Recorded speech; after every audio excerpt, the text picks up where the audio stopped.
In 1995, government auditors published a short, dry finding about Roswell.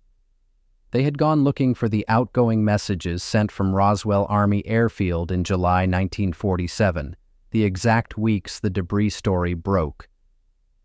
Those records no longer existed.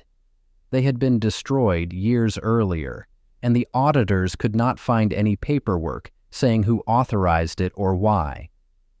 That's it. No secret vault, no hangar, a gap in a filing system. And that gap is the single most important fact in this entire story, because of what the surviving documents around it actually say. By the end of this, you'll understand something most people arguing about Roswell have never actually looked at. Not whether a craft crashed, whether the paper trail holds. Because the U.S. government has published its own Roswell reports more than once, and auditors have combed the record for what's missing. Those documents are public. You can read them. And they tell a story about custody, about who handled what and who signed for it, that is far more interesting than the version you've heard shouted on either side. Including why a fresh wave of UFO records releases keeps circling back to a summer in 1947 and never quite closing it. The popular version goes like this. Early July 1947, something falls on a ranch northwest of Roswell, New Mexico. The Army Air Base issues a press release saying it has recovered a flying disc. Newspapers run it. Hours later, higher command says no, it's a weather balloon, and shows reporters the wreckage. Then, decades of silence, until witnesses come forward in the late 70s claiming the debris was nothing like a balloon and that the whole thing was clamped shut. That's the story. And stated fairly, the first half of it is simply true.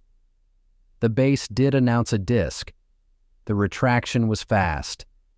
What's contested is everything about the material itself. Start with what's genuinely photographed, because people on both sides get this wrong. Press photographers were brought in. Pictures taken in Fort Worth show Major Jesse Marcel, the intelligence officer from the Roswell base, crouched over torn foil and thin sticks and paper-like material. Other frames show Brigadier General Roger Ramey and Colonel Thomas Dubose with the same debris on the floor of Ramey's office. So debris was publicly produced. It exists on film. The fight has never really been about whether anything was shown. It's about whether what was shown in Fort Worth is what was picked up in New Mexico. And that question is a chain of custody question. Chain of custody is a boring phrase that decides everything.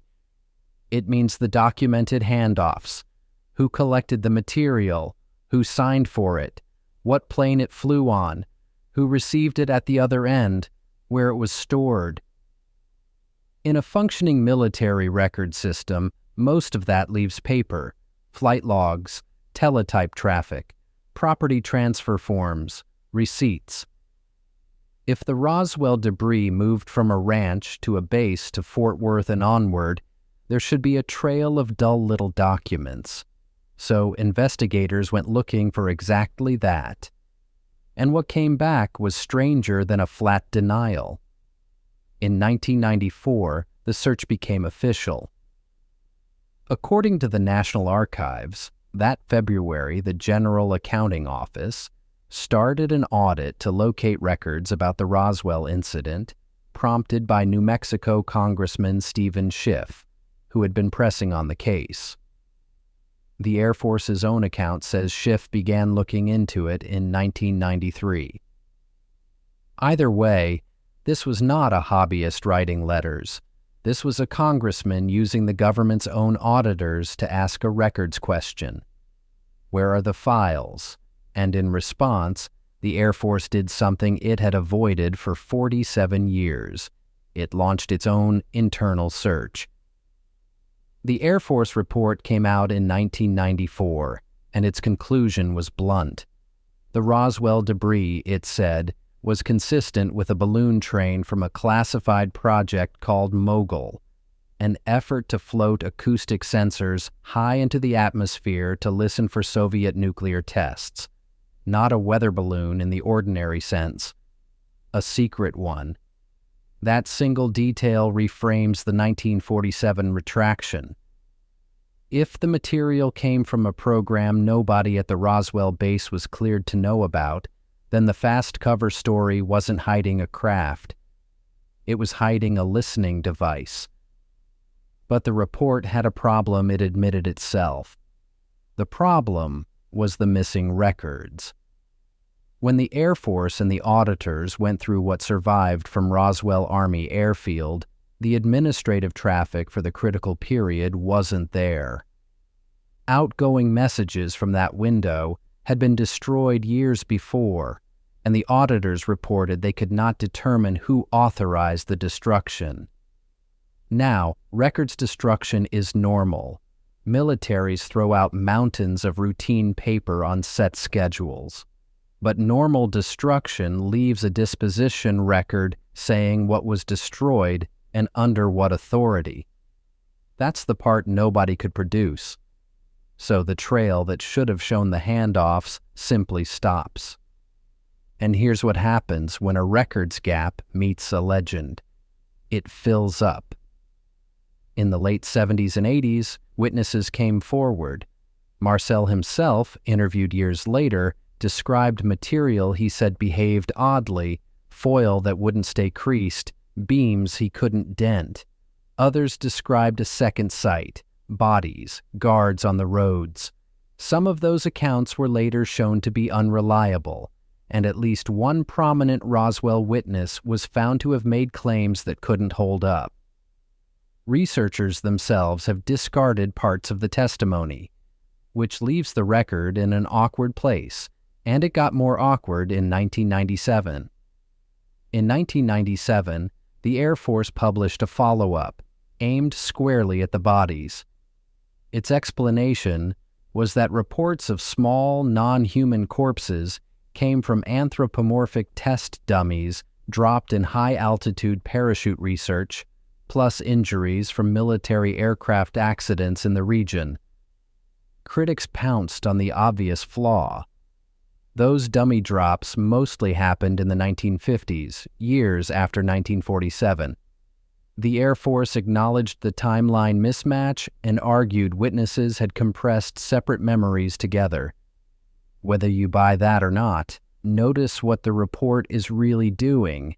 It's explaining testimony. It is not producing the debris file. That's still the whole.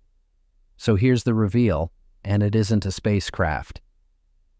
The documented Roswell story is a custody failure inside a secrecy system that was being built at exactly that moment.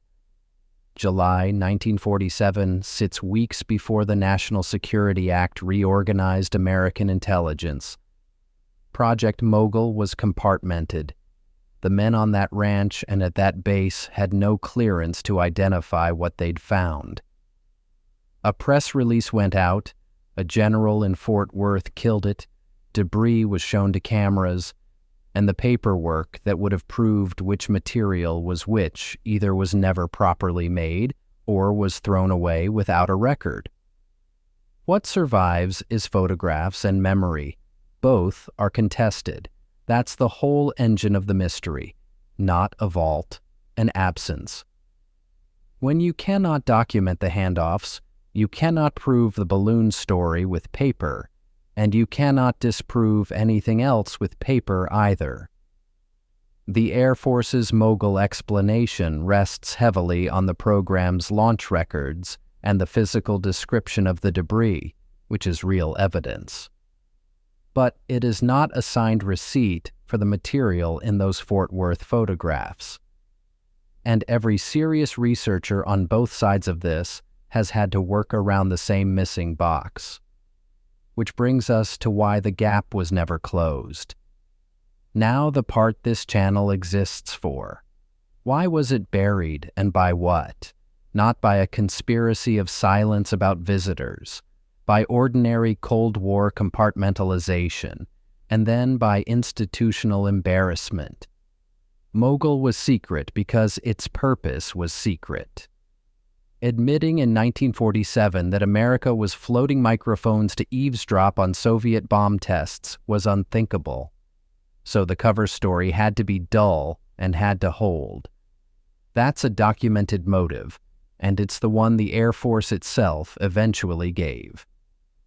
Then came 47 years of not revisiting it. Record schedules ran. Boxes got destroyed on routine cycles by clerks who had no idea a legend was growing around them. Nobody in the chain had an incentive to reopen a file that made the service look either careless or deceptive. That's how most history gets buried, not by a shredder in the night, by nobody being assigned to care until the evidence has already aged out of the system. And by the time a congressman finally asked, the answer was that the answer was gone. Which is why modern UFO disclosure keeps colliding with 1947. Recent years have brought real institutional attention. A Pentagon office set up to investigate unidentified anomalous phenomena, congressional hearings, and legislation-pushing agencies to identify and release relevant records. Each new tranche of files arrives with the same expectation attached that somewhere in there is the Roswell inventory, but you cannot declassify a document that was destroyed. Release programs can only surface what still exists. That's the quiet frustration built into every disclosure cycle, and it's why the 1947 case never resolves no matter how many pages come out. So let's be straight about what the record does not settle. It does not settle whether the debris photographed in Fort Worth is the same material recovered on the ranch, because no custody paperwork survives to link them. It does not settle who authorized destroying the base's outgoing messages, and the auditors said so plainly. It does not settle whether Marcel's later descriptions were accurate memory, embellishment, or a mix. Historians and investigators still disagree sharply about how much weight the Mogul explanation can carry. Anyone who tells you 1947 is closed, in either direction, is going past the documents. What I keep coming back to is how small the failure was. A few boxes of routine message traffic thrown out on schedule by someone doing their job, and the result is an unanswerable question that has run for nearly 80 years and swallowed careers. Secrecy doesn't usually hide the truth. It just stops anyone from ever proving it. And in Roswell's case, the secrecy protected a listening program that has been public knowledge for decades, while the hole it left behind is still generating headlines. That's the pattern worth remembering. The most consequential thing in an archive is often the folder that isn't there, and the reason it isn't there is almost never dramatic.